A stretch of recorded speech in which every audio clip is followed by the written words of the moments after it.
I'd like to discuss the recent VRBPAC meeting and artificial intelligence in regards to selecting COVID variants for future vaccines. But why do they even bring this up?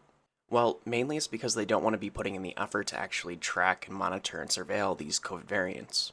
The WHO has talked about it, that we're not going to be trying to chase variants, and whatever we choose today or recommend today is probably not what is going to be circulating a few weeks or a few months from now. I think we can't predict which variants are going to emerge over the coming months. It may very well not be any of the ones that we're talking about today, but they're likely to be related to JN1. Can't really predict out of the J1 lineage and the KPs 1 and 2 if it's going to be convergent or divergent in terms of where we're going in the future. But there's a huge problem with this approach, as Marks from the FDA will point out. We say we shouldn't be chasing strains, but we're paying an incredibly high premium for mRNA vaccines to be able to have the freshest vaccines. The analogy that I would make here is that at least for me, when I go to the milk case to buy milk, despite the fact that all the milk I buy is ultra pasteurized and it's never going to go bad before I use it, I always tend to buy the most recent dating rather than an older dating, and that's just in case. Next, I personally would like to push back on the narrative that you can't, and it's more that you aren't willing to try to predict it. For instance, here's a video here that I produced on May 25th. But at this point, I'd probably prefer a bivalent vaccine of KP3 and LB1. In my opinion, those two variants seem to be the ones that might last a little bit longer into the season, where I was able to predict back on May 11th that KP3 would be one of the next ones to look out for. Whenever I see new variants in here, I'd like to look them up, so KP3 was the new one that stood out to me, where I found this paper that includes KP3 in its analysis, where KP3 is listed as having notable immune evasion, showing the most pronounced decrease in neutralizing titers, which means that it significantly escapes prior immunity. This newly detected variant carries a Q493E mutation. Why is that important? Well, it increases receptor binding affinity, which would likely mean that it'll be more contagious, where KP3 consistently acted as the strongest escaper in terms of immune evasion, leading to a 1.9 to 2.4 fold reduction in neutralizing antibodies compared to JN1. So we saw how bad JN1 was. KP3 is likely going to be worse.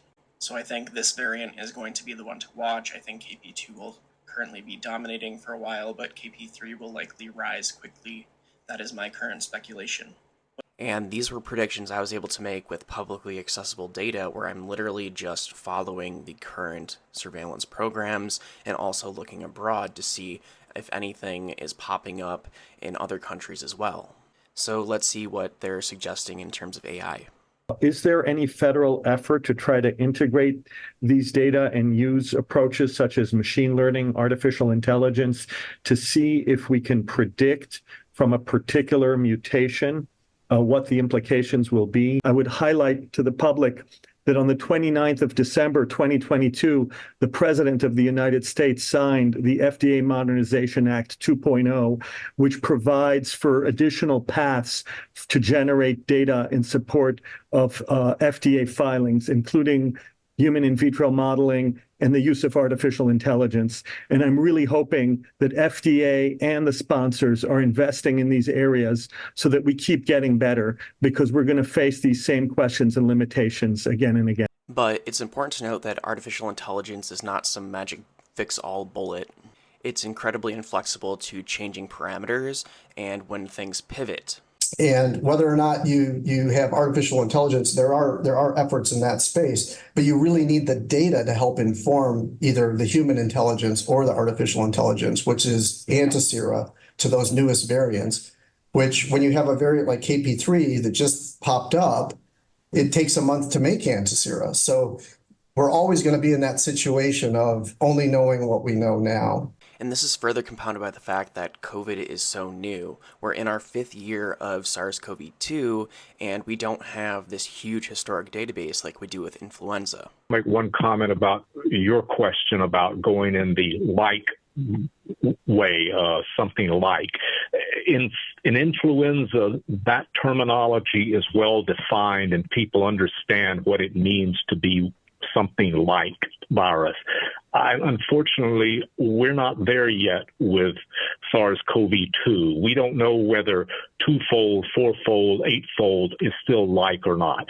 So I just caution you that it's, we had years to develop that terminology for influenza, and I don't think we're there yet with SARS-CoV-2. So ultimately, I don't think the technology is even close to be considered for something like picking the next COVID variant target for the next COVID vaccine. And if artificial intelligence was given the option to select the COVID variant target or targets for the 2025-2026 COVID vaccine with the updated formulation, I think it would be highly inaccurate and pick a very poor choice. And furthermore, it's just going to be used as a scapegoat by people in these types of committees. It's going to give them something to blame to distance themselves from making poor decisions and making mistakes. Because I'm going to be a little rude for a second, I think that they're cowards. I think that they're worried about their own personal legacies and the fear of being wrong in terms of selecting COVID variant targets, because they should not be in the business of, oh, we don't chase variants. That's literally what their job should be. Because while you likely won't be able to be perfect to predict 3, 4, 5, 6 months out what the target variant will be, the surging variant at the time, you can still make a pretty good educated guess at what it will be for the next several months.